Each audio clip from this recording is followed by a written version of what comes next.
Next time I decide to make a decision, I will send a note to the congregation a month in advance, alerting them of what the decision will be, and then we can vote on it.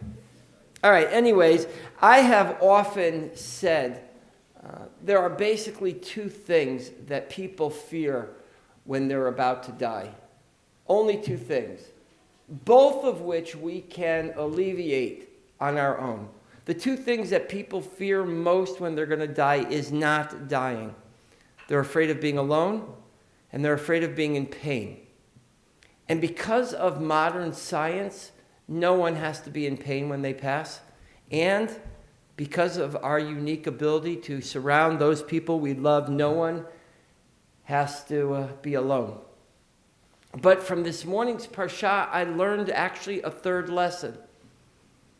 And that is that not every last conversation is the most important conversation.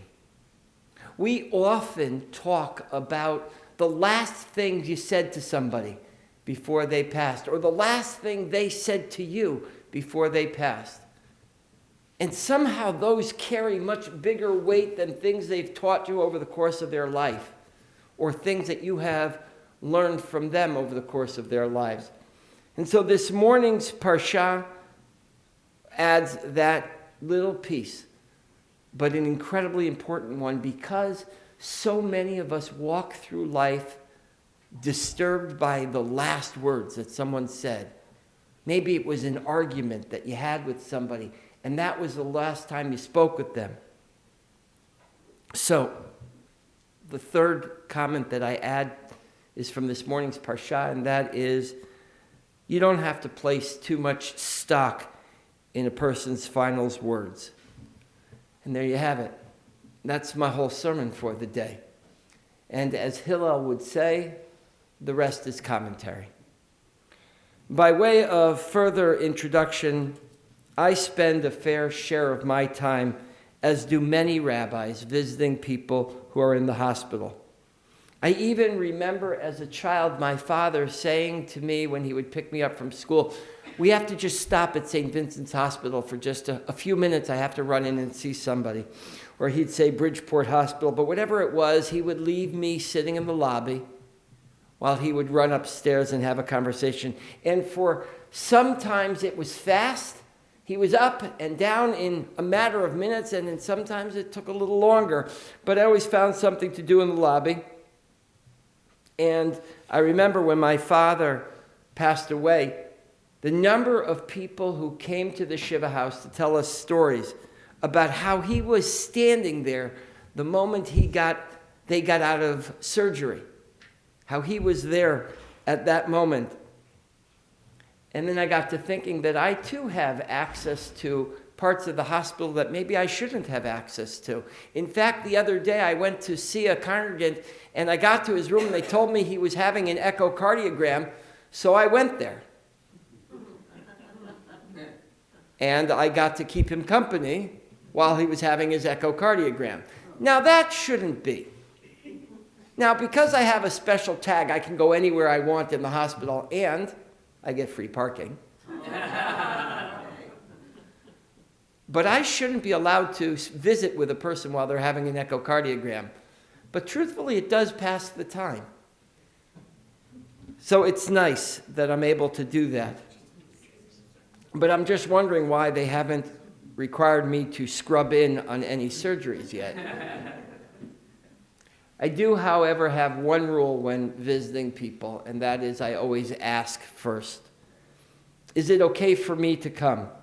For whatever reason, sometimes the rabbi visiting makes people afraid.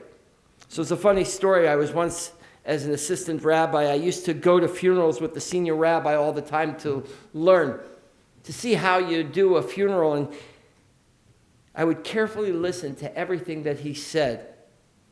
And more often than not, he would start a eulogy with the phrase, when I saw so-and-so in their final hours.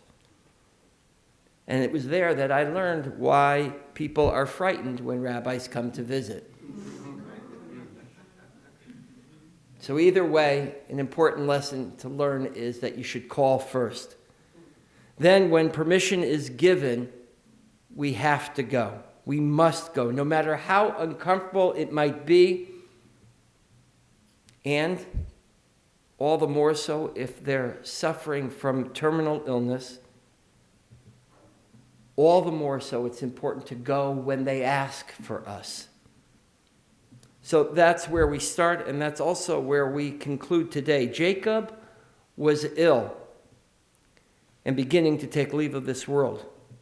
The blessing and, of course, the curse of terminal illness is having the opportunity to say goodbye, but knowing that it might be your last goodbye. The blessing and the curse of terminal illness. Vayehi acharei advarim ha'ele, vayomer leYosef hinei avicha choleh, vayikach et shnei banav imo et Menashe ve'et Ephraim. Sometime afterward, Joseph was told, "Your father is ill." So he took with him his two sons, Ephraim and Menashe. Understanding the reluctance his children have to see him in such a sad state, Jacob has to beckon his children to come and visit. You can imagine how difficult it must have been for them to see their father dying. And then again, Vayikra Yaakov el banav vayomer heisifu v'yagidu lachem et asher yikra etchem b'acharit hayamim. And Jacob called his sons and said, "Come together, that I may tell you what is to befall you in days to come." And then again, one verse later, as if we're not listening to the text, Hikabtzu v'shim'u b'nei Yaakov v'shim'u el Yisrael v'ichem. They then did gather together. They came together to listen to what their father was saying. And Rashi teaches us something really quite beautiful. Ve'agida lachem bikesh legalot et haketz v'nistalka mimenu. Shchina v'hitchil omar dvarim achirim. Rashi's wondering why the text has to say it a second time. Why does Jacob have to call his children to his side, not once, but twice? Were they not listening to him? Or did he forget that he had already asked them to come? And Rashi says it's the latter. You see, as he starts to die, says Rashi, Jacob already has the Shekhinah, the presence of God, leaving him. And he began to talk about other things. Rashi's telling us something remarkable about a person's last few days, and that is, as the Shekhinah, as God's presence begins to take leave of an individual, they might become a little confused. We today call that hospital dementia. Because we know that a person at the end of their life isn't in full mind. We know that they might begin to get confused. They may repeat themselves. They may forget that they have already said something. So according to Rashi, Jacob is already experiencing some confusion. For Rashi, the idea that the Shekhinah has already begun to take leave means that already his soul is slipping away, and with it his mind. Today we call it getting old. Today we call it maybe dementia of some sort. But no matter, that's where that person is. And taking leave from this world happens in stages, and it's difficult to watch. And sometimes it happens quickly, and sometimes it happens slowly. And sometimes we shy away because it's too hard for us to see. And that's why the Torah reminds us time and time again of the mitzvah, the commandment of Bikur Cholim, of visiting the sick. It's a commandment, as I often say, because if it were easy to do, we wouldn't be obligated to do it. We would just go. It's ingrained in us from the earliest days of our lives how often it is for us to do mitzvot, even when they're difficult. And it's Rashi, who explains that the nature of the patient, what state they're in, is what makes it hard on us. And yet there's more. The Kli Yakar goes even further. The Kli Yakar says, Hesifu v'yagidu lachem v'achar kach hiskir lashon kibutz hikabtzu v'shim'u. Come together, says the Kli Yakar. The text teaches us the language of assemble and listen. According to our sages, they're requested to gather and to listen to him, not to ignore him, not to write him off, not to say he's not making any sense and therefore what's the point in going? The language of gathering is directed at the person, says the Kli Yakar, who is reluctant to go visit because they are afraid of what they're going to see. But the language of come together is directed specifically to people who feel strange. You don't need to be called to someone's side if you're already there. It's directed at those people who have stayed away. And Kli Yakar says one more thing, even if it makes you uncomfortable. In the past, I have often related, just in passing, the role of a super commentary. The Kli Yakar is what we would refer to as a super commentary. Shlomo Ephraim ben Aaron of Lezhunsk, the rabbi of Prague, is making a comment about Rashi's comment. They're in conversation with each other even though they are hundreds of years apart. And the genius of a work of commentary is in its ability to dig deeper, and that's exactly what the Kli Yakar asks of us. The Kli Yakar is in conversation with Rashi, and the response is even more profound. He's telling us you might not know what you're going to find when you get to that person's house, when you get to that person's hospital room.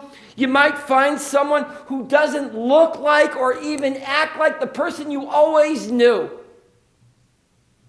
I myself am often shocked by what I see and who I see in a hospital room. Sometimes I'm surprised by how good a person looks. But unfortunately, more often than not, I'm surprised by how diminished they are. We all emotionally prepare for these kinds of visits, and sometimes in the preparation, we stay away. We don't want to see a person we love, we care about, with tubes and wires coming out of them. We don't want to see people who were once vibrant and strong, now so diminished and vulnerable.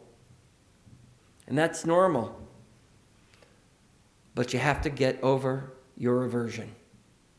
You have to overcome that challenge. We must not just for the person who is ill visit, but we have to do it for ourselves as well.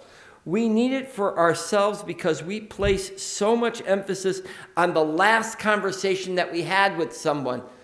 So let visiting them be that conversation. The deathbed visit is a gift. It's a gift to you, and it's a gift to them. It's the opportunity to say what you really wanted to say as your last conversation, even if they can't respond. So today's message is pretty simple. Illness is isolating. Terminal illness adds urgency. The Torah reminds us that we are social beings and we need each other. It's often been said that when illness strikes, you really learn who your friends are. Believe me, I know. We need each other, not just in the good times. So don't wait for an invitation, but check first. That's what's best. And if that visit isn't comfortable for them, understand you've done your part. If they say you can't come because they don't want to be seen that way, you have to respect that. But you've done what has been required of you. And with this, they and you may rest in peace. Shabbat Shalom. Shabbat Shalom. We continue with Musaf. It's introduced by the Chatzi Kaddish. Page 184. Please rise. Everybody go get some tissues.